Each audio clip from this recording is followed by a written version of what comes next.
ಉಳ್ಳಾಲ ಆಜಾದ್ ನಗರ ಕೋಡಿ police ಠಾಣೆ Bangera line Sahara ಆಸ್ಪತ್ರೆ ಪ್ರದೇಶಡ್ corona ಸೋಂಕು ತೋಜಿದು ಬತ್ತದಿದ್ದದು ಬೊಕ್ಕ ಓರಿ ಮರಣ ಪಡೆಯಿನ ಹಿನ್ನೆಲೆಡ್ ಪ್ರಕರಣ ಗಂಭೀರವಾದ ಪರಿಗಣಿಸಾದ ಆ ಪ್ರದೇಶದ ಜನಪ್ರತಿನಿಧಿಗಳು ಧಾರ್ಮಿಕ ಮುಖಂಡರು ಬೊಕ್ಕ ಪ್ರಮುಖರನ ಒಟ್ಟಿಗೆ ತುರ್ತು ಸಭೆನು ಶಾಸಕರು ಶ್ರೀ ಯುಟಿ ಖಾದರ್ ಉಳ್ಳಾಲ ನಗರಸಭೆ ಸಭಾಂಗಣದ ಶುಕ್ರವಾರ ನಡೆಪಾಯಿರು. ಕನಿಷ್ಠ ಒಂದು ಮನೆಗೆ 4 ಆದವರಿಗೆ ಸ್ವಂತ ವ್ಯವಸ್ಥೆ ಪ್ರತಿಯೊಂದಿನ ಮನೆಗೆ ಅವರು ಇಲ್ಲ ಅಂತಲ್ಲ, ಕೆಲವರು ಇರ್ತದೆ ಅಥವಾ ಇನ್ನೊಂದು ಇರ್ತದೆ, ಅದು ನೀವು ಸಿಸ್ಟರ್ ಕೇಳ್ಬೋದು ಕೊಟ್ಟದೇನು ಮಾಡಿದೆ ಅಂತೇಳಿ. ಯಾಕಂತ ಹೇಳಿದರೆ ಈಗಾಗಲೇ ರಾಜ್ಯದಲ್ಲಿ ಇವತ್ತು ಆದೇಶ ಇದೆ, ಮಾಸ್ಕ್ ಹೋಗೋದ್ರಿಂದ ಫೈನ್ ಹಾಕೋದಂತ ಇದೆ. ಇಂಥ ಪರಿಸ್ಥಿತಿ ಅದನ್ನು ಅಳವಡಿಸಿ ಅವರು ಬಡವರ ಮನೆ ನಮಗೆ ಇಲ್ಲ ಅಂತ ಹೇಳುವಂಥ ಅವಕಾಶ ಇಲ್ಲ. ಎರಡನೇದು ಏನು ಗೊತ್ತುಂಟ, ಕಡ್ಡಾಯವಾಗಿ ಎಲ್ಲ ಶಾಪಿನಲ್ಲಿ ಅವನು ಅದು ಗ್ರೋಸರಿ ಶಾಪ್ ಇರಲಿ, ಮಿಲ್ಕಿನ ಶಾಪ್ ಇರಲಿ, ಅವನು ಇನ್ನೊಂದು ಶಾಪ್ ಇರಲಿ, ಇಟ್ ಈಸ್ 10-12 ರೂಪೀಸ್ ಪ್ರಿಂಟಾಗಿ ಸಿಗ್ತದೆ. ಜನರಿಗೆ ಆದಷ್ಟು ಕಡಿಮೆ ಇರಲಿ, ಅವನು ಸೇಲ್ ಮಾಡಲೇಬೇಕಂತೇಳಿ ಖರ್ಚುಗಳು ಮಾಡಿ, ಇಲ್ಲದೆ ಅವ್ರಿಗೆ ನಿಮ್ಮ ಲೈಸೆನ್ಸ್ ಮಾಡ್ತೇವೆ ಅಂತೇಳಿ. ಯಾರಾದರೂ ಅಲ್ಲಿಗೆ ಇಲ್ಲದೆ ವಸ್ತುಗೆ ಇಲ್ಲದೆ ಬಂದರೆ ಅದು ಕೊಡಲಿ, 12 ರೂಪಾಯಿ ಚಾರ್ಜ್ ಹಾಕಲಿ, ಮತ್ತು ಬೇರೆ ವಸ್ತುಗಳು ಕೊಡಲಿ. ಈಗೇನಾಗಿ ಜನರಿಗೆ ಮಾಸ್ಕ್ ಬೇಕು, ಅಂಗಡಿಗೆ ಹೋಗಿ 200 ರೂಪಾಯಿ 300 ರೂಪಾಯಿ ಈ ರೀತಿಯದ್ದು ಬರ್ತದೆ. ಸೊ ತೆಗೊಳ್ಳೋನೆ ಕೂಡ ಇಂಟ್ರೆಸ್ಟ್, ನಾಳೆ ನೋಡುವ, ಟವಲ್ ಸುತ್ತುವ, ಇನ್ನೊಂದು ಸುತ್ತುವ ಅಂತ ಅದು ವಿಚಾರವಿಲ್ಲ. ಕಾಮನ್ ಆಗಿ ಇವತ್ತು ಎಲ್ಲ ಕಡೆ ಎಲ್ಲಿ ಅದು ಮಾತಾಡಿಕೊಂಡು ನಮ್ಮ ಯಾರು ಮಾಸ್ಕ್ ಕಾಟನ್ ಮಾಸ್ಕ್ ಯಾರು ಮಾಡ್ತಾರೆ,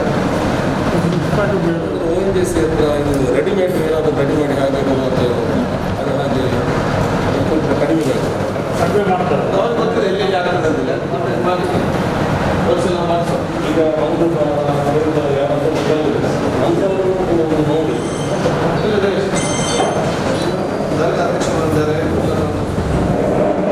ಜನಜಾಗೃತಿ ಎರಡನೇ ಸಲಹೆ ಅವರು ಡಾಕ್ಟರ್ಸ್ ಹೇಳ್ತಾರೆ ಏನೆಲ್ಲ ಮಾಡಬೇಕಂತೇಳಿ.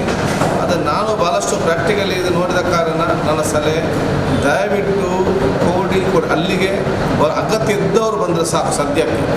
ಮತ್ತು ಅಲ್ಲಿಂದ ಹೊರಗೆ ಹೋಗೋರು ಕೂಡ ಅಗತ್ಯ ಇದ್ದವರು ಹೋದರೆ ಸಾಕು. ಒಂದು 10-12 ದಿವಸಕ್ಕೆ ಯಾರು ಎಮರ್ಜೆನ್ಸಿ ಏನಿದೆ ಹೋಗುವವರು ಮನೆಯಿಂದ, ಅಥವಾ ಇಲ್ಲದಿದ್ದರೆ ಆ ಸಂಬಂಧಿಕರ ಮನೆಗೆ ಫ್ರೆಂಡ್ಸ್ ಮನೆಗೆ ಇವರ ಮನೆಗೆ ಮಿಕ್ಸ್ ಆಗೋ ಸಹ 12 ದಿವಸ ಅದನ್ನು ಸ್ವಲ್ಪ ಸೀಮಿತಗೊಳಿಸಿ. ಇದು ನೀವು ಕೂಡ ನಿಮ್ಮ ಮಸೀದಿಯಲ್ಲಿ ದೇವಸ್ಥಾನದಲ್ಲಿ ಅದನ್ನು ಅವರಿಗೆ ಒಂದು ಹೇಳಿಕೊಡ್ಬೇಕು. ಯಾರು ಕೂಡ ಮನೆಯಿಂದ ಅನಗತ್ಯವಾಗಿ 12 ದಿವಸ ಬೇಡ.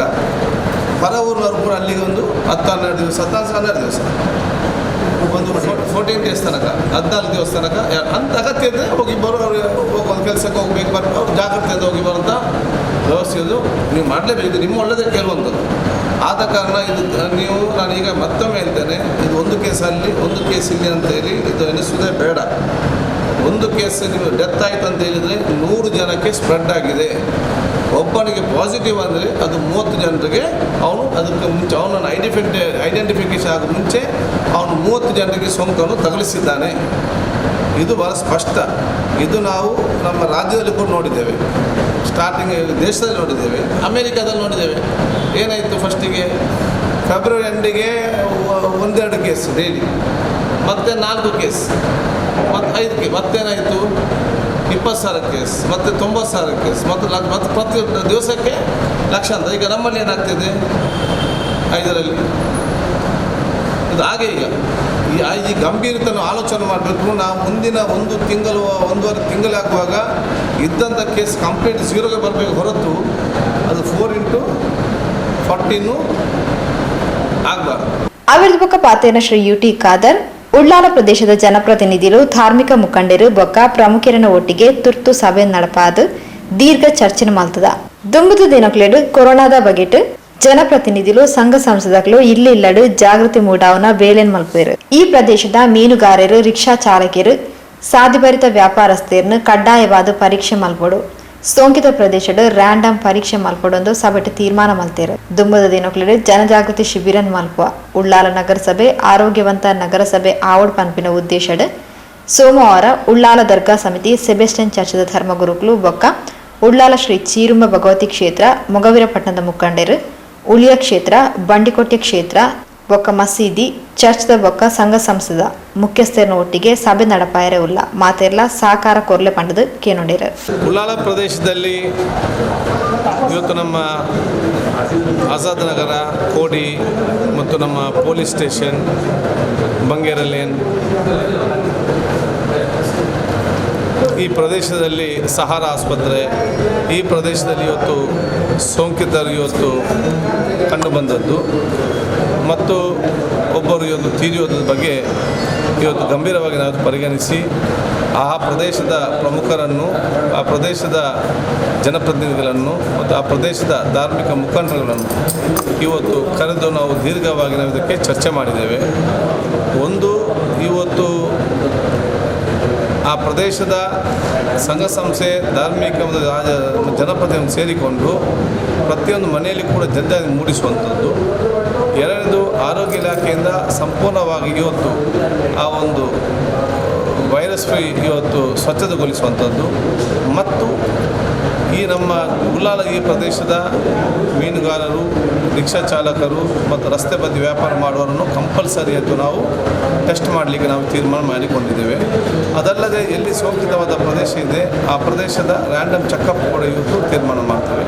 ತದನಂತರ ಒಂದು ಜನಜಾಗೃತಿ ಶಿಬಿರ ಕಾರ್ಯಕ್ರಮ ಕೂಡ ಎಲ್ಲ ಪ್ರದೇಶದಲ್ಲಿ ಹಮ್ಮಿಕೊಳ್ಳುವ ಜೊತೆಯಲ್ಲಿ ಇಡೀ ನಮ್ಮ ಈ ನಗರ ವ್ಯಾಪ್ತಿಯ ಸಂಪೂರ್ಣವಾದ ಒಂದು ಆರೋಗ್ಯವಂತ ನಗರಸಭೆಯ ಉದ್ದೇಶದಿಂದ ಸೋಮವಾರ ಬೆಳಿಗ್ಗೆ ಎಲ್ಲ ಉಳ್ಳಾಲ ದರ್ಗಾ ಸಮಿತಿ ಅಧ್ಯಕ್ಷರು, ನಮ್ಮ ಸೈಂಟ್ ಸ್ಯಾಮ್ಯುಯಲ್ ಚರ್ಚಿನ ಧರ್ಮಗುರುಗಳು, ಮೊಗವೀರಪಟ್ಟಣ ದೇವಸ್ಥಾನದ ಮುಖ್ಯಸ್ಥರು, ಅದೇ ರೀತಿ ನಮ್ಮ ಭಗವತಿ ಕ್ಷೇತ್ರದ ಮುಖ್ಯಸ್ಥರು, ಹುಲಿಯ ಕ್ಷೇತ್ರದ ಮುಖ್ಯಸ್ಥರು, ಬಂಡಿಕೊಟ್ಟಿಯ ಮುಖ್ಯಸ್ಥರು, ವಿವಿಧ ಮಸೀದಿ ಮತ್ತು ಚರ್ಚ್ಗಳು, ಈ ಧಾರ್ಮಿಕ ಕೇಂದ್ರದ ಮುಖ್ಯಸ್ಥರು ಮತ್ತು ಕೆಲವೊಂದು ಪ್ರಮುಖ ಸಂಘ ಸಂಸ್ಥೆಗಳ ಅವರನ್ನು ಸಭೆ ಕರೆಸಿ ದೀರ್ಘವಾಗಿ ಚರ್ಚೆ ಮಾಡಿ ಸರ್ಕಾರದ ಕಾರ್ಯಕ್ರಮ ಜೊತೆಯಲ್ಲಿ ಜನಸಾಮಾನ್ಯರು ಕೂಡ ಭಾಗವಹಿಸುವಂಥ ವಿಷಯಕ್ರಮ ಇವತ್ತು ಹಮ್ಮಿಕೊಳ್ತಾ ಇದ್ದೇವೆ. ಜನಸಾಮಾನ್ಯರು ಎಲ್ಲರೂ ತಮ್ಮ ಸಹಕಾರ ಕೂಡ ಇವತ್ತು ಕೊಡಬೇಕಾಗ್ತದೆ. ಎಲ್ಲರೂ ಕೂಡ ಮಾಸ್ಕನ್ನು ಕಡ್ಡಾಯವಾಗಿ ಇವತ್ತು ಆಗಲೇಬೇಕು. ನಾನು ಕೂಡ ಕೆಲವೊಂದು ಸಂದರ್ಭದಲ್ಲಿ ಜನ ಜೊತೆ ಮಾತಾಡುವಾಗ ಈ ಹಿಂದೆ ಮಾಸ್ಕನ್ನು ನಾನು ಕೆಳಗೆ ಮಾಡ್ತಾಯಿದ್ದೆ. ಇನ್ನು ಮುಂದಕ್ಕೆ ನಾನು ಸಂಪೂರ್ಣವಾಗಿ ನಾನು ಮಾಸ್ಕ್ ಹಾಕುವಂಥದ್ದು ಮತ್ತು ಇವತ್ತು ಆ ಜನಸಾಮಾನ್ಯರು ಕೂಡ ಇದನ್ನು ಮಾಸ್ಕ್ ಹಾಕಲಿಕ್ಕೆ ಮಾಡುವಂಥ ಒಂದು ವಿಶೇಷ ಜನಜಾಗೃತಿ ಕಾರ್ಯಕ್ರಮ ನಾವು ಇವತ್ತು ಮಾಡ್ತೇವೆ. ಮತ್ತು ನಾವಿವತ್ತು ಜನರ ಮಧ್ಯೆ ಮಾಸ್ಕ್ ಕಡಿಮೆ ಹಾಕಿದ್ರು ಸ್ವಲ್ಪ ಮುಂಜಾ ಕಮ್ಮಿಗೊಳ್ದು ಕೂಡ ನಾವು ಆಗಿದ್ದಾಗ ನಾವು ಟೆಸ್ಟನ್ನು ಮಾಡ್ತೇವೆ. ನಾನು ಕಳೆದ ನನ್ನ ಈ ಒಂದು ಅವಧಿಯಲ್ಲಿ ಇದು 3ನೇ ಸಲ ಕೂಡ ನಾನು ಇವತ್ತು ಟೆಸ್ಟ್ ಆಗಿಂದಾಗೆ ಟೆಸ್ಟ್ ಮಾಡ್ತಾ ನಾನು ಕೂಡ ಇದ್ದೇನೆ. ಅದ ಕಾರಣ ಇವತ್ತು ಕಾದರ್ ಹಾಕಲಿಲ್ಲದೆ ನಾವು ಕೂಡ ಆಗ ತೊಂದರೆ ಇಲ್ಲ ಅಂತ ಭಾವನೆ ಯಾರಿಗೂ ಕೂಡ ಬೇಡ. ಯಾಕಂದರೆ ನಾವು ಆಗ ಟೆಸ್ಟ್ ಮಾಡುವ ಕಾರಣ ಮುಂಜಾಗ್ರತೆ ಕ್ರಮ ನಾವು ಇವತ್ತು ವಹಿಸ್ಕೊಳ್ತೇವೆ ಸಂಬಂಧಪಟ್ಟಾಗಿ. ಸೊ ಎಲ್ಲರೂ ಕೂಡ ಅದಕ್ಕಾಗಿ ನಾನು ತೀರ್ಮಾನ ಮಾಡಿದ್ದೇನೆ, ಇನ್ನು ಮುಂದಕ್ಕೆ ಸಂಪೂರ್ಣವಾದ ಮಾಸ್ಕನ್ನು ಇವತ್ತು ಕಡ್ಡಾಯವಾಗಿ ಇವತ್ತು ಹಾಕುವುದು ಮತ್ತು ಎಲ್ಲರೂ ಕೂಡ ಅದನ್ನು ಆಗಬೇಕಂತ ಕೇಳಿಕೊಳ್ತೇವೆ. ಉಳ್ಳಾಲ ನಗರಸಭಾ ಆಯುಕ್ತರು ಶ್ರೀ ರಾಯಪ್ಪ, ಉಳ್ಳಾಲ ದರ್ಗಾ ಅಧ್ಯಕ್ಷರು ಹಾಜಿ ಅಬ್ದುಲ್ ರಶೀದ್, ಉಳ್ಳಾಲ ಸಮುದಾಯ ಆರೋಗ್ಯ ಕೇಂದ್ರದ ವೈದ್ಯಾಧಿಕಾರಿ ಡಾಕ್ಟರ್ ಪ್ರಶಾಂತ್, ನಗರಸಭೆ ಆರೋಗ್ಯಾಧಿಕಾರಿ ಜಯಶಂಕರ್, ಜಿಲ್ಲಾ ಆರೋಗ್ಯ ಕೇಂದ್ರದ ರತ್ನಾಕರ್, ಉಳ್ಳಾಲ ಶ್ರೀ ಲಕ್ಷ್ಮೀ ನರಸಿಂಹ ದೇವಸ್ಥಾನದ ಮುಖ್ಯಸ್ಥರು ಶ್ರೀ ಶ್ರೀಕರ ಕಿಣಿ, ಕೋಡಿ ಬದ್ರಿಯಾ ಜುಮ್ಮಾ ಮಸೀದಿದ ಅಧ್ಯಕ್ಷರು ಹಮೀದ್ ಕೋಡಿ, ಕೋಟೆಪುರ ಮಸೀದಿದ ಅಧ್ಯಕ್ಷರು ಅಬ್ಬಾಸ್ ಕೋಟೆಪುರ, ಮುಕಚೇರಿ ಮಸೀದಿದ ಸದಸ್ಯರು ನಾಜಿಮ್ ಮುಕಚೇರಿ, ಸಾಮಾಜಿಕ ಮುಂದಾಳು ಮೋನು ಯುಕೆಎಫ್, ಉಳ್ಳಾಲ ನಗರಸಭಾ ಸದಸ್ಯರು ಬಾಜಿಲ್ ಡಿಸೋಜಾ, ಅಯೂಬ್ ಯುಪಿ, ಇಬ್ರಾಹಿಂ ಅಶ್ರಫ್, ಅಜೀಜ್ ಕೋಡಿ, ರವಿಚಂದ್ರ ಗಟ್ಟಿ, ಸಪ್ನಾ ಹರೀಶ್, ಭಾರತಿ ಶಶಿಕಲಾ, ನಗರಸಭಾ ಮಾಜಿ ಅಧ್ಯಕ್ಷರು ಹುಸೇನ್ ಕುಂಜಿಮೋನು, ಮನ್ಸೂರ್ ಅಳೆಕಲ, ಕಾರಿಂ ಅಳೆಕಲ ಸಭೆಟು ಪಾಲ್ಪಡೆದು ಸಲಹೆ ಸೂಚನೆ ಕೊರಿಯರು.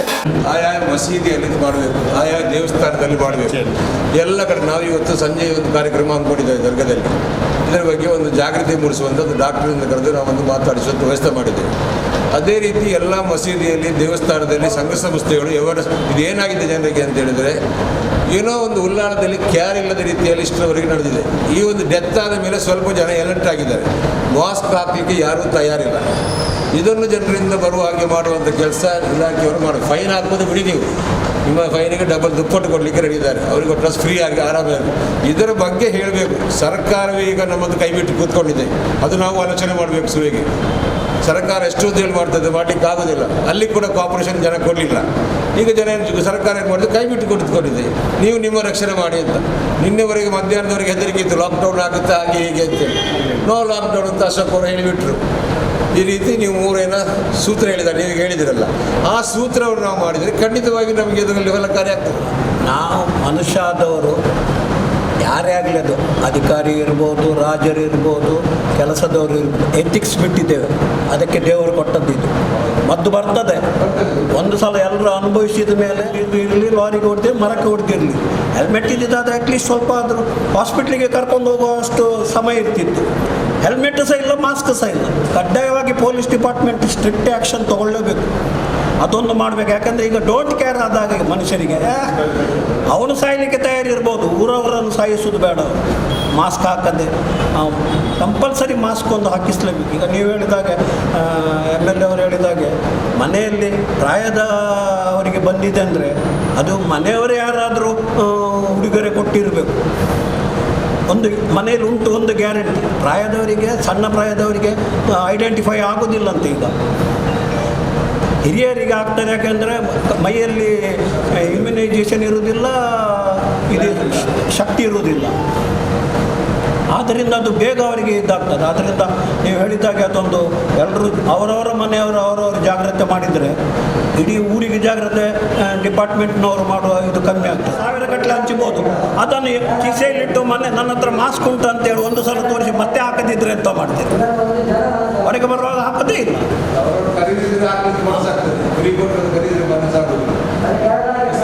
ಈಗ ಮಾಸ್ಕ್ ಹಂಚಬಹುದು, ನಾವು ಹಂಚಿದ್ದೇವೆ, ನಮ್ಮವರಿಗೆ ಎಲ್ಲರಿಗೂ ಕೊಟ್ಟಿದ್ದೇವೆ. ಕೆಲವರು ಹಾಕೋದಿಲ್ಲ. 100 ಸಲ ಹೇಳಿದರೆ ಮತ್ತೆ ಮಾತಿಗೆ ಮಾತು ಬೆಳೀತದೆ. ಈಗ ನಮ್ಮಲ್ಲಿ ಈಗ ದೇವಸ್ಥಾನ ಓಪನ್ ಮಾಡ್ಬೋದು ಅಂತ ಗೌರ್ಮೆಂಟ್ ಹೇಳಿದೆ, ನಾವು ಮಾಡಲಿಲ್ಲ. ನಾವು ಬೀಗ ಹಾಕಿದ್ದೇವೆ, ಪೂಜೆ ಮಾತ್ರ, ಭಟ್ರು ಮಾತ್ರ, ಒಳಗೆ ಯಾರು ಹೋಗಬಾರ್ದು.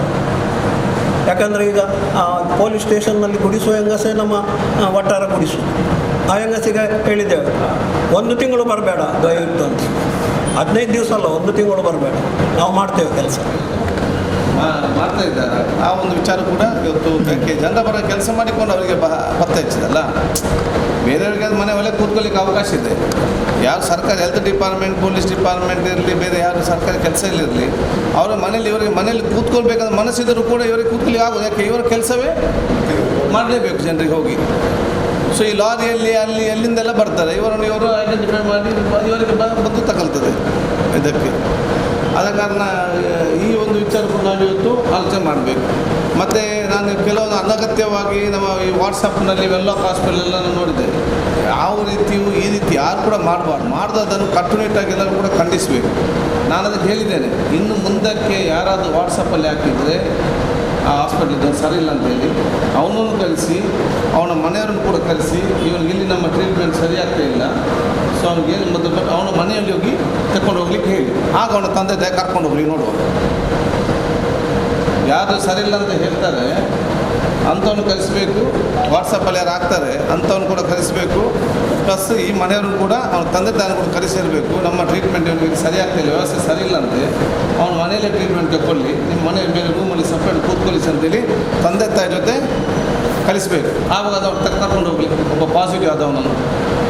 ಆಗ ಗೊತ್ತಾಗ್ತದೆ ಆಸ್ಪತ್ರೆ ಬೆಲೆ ಏನು, ಡಾಕ್ಟರ್ಗಳ ಬೆಲೆ ಏನು, ನರ್ಸ್ಗಳ ಬೆಲೆ ಏನು ಅಂತೇಳಿ ಮನೆಯವರು, ಸ್ವಂತ ಮನೆಯವರು ಬಿಟ್ಟು ಹೋಗುವಾಗ ಮಾತ್ರ ಗೊತ್ತಾಗುವಂಥದ್ದು. ಸೊ ಇದರ ಬಗ್ಗೆ ನೀವು ಎಲ್ಲರಿಗೂ ಕೂಡ ಅದನ್ನು ಆಗಲೇ ಖಂಡಿಸಬೇಕು.